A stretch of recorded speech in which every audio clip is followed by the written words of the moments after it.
guys, ito siya guys. Ipababae ko to siya ang kapatid ko. Tara. Let's go guys. Okay. So guys, nandito na kami. Halika na kapatid. So guys, tignan natin ngayon kung bagay ba talaga sa kanya maging babae.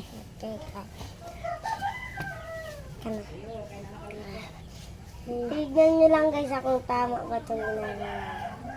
Tama daw. Tignan mo nga. Dangat lang. Kailangan talaga yung may ganyan. Maganda?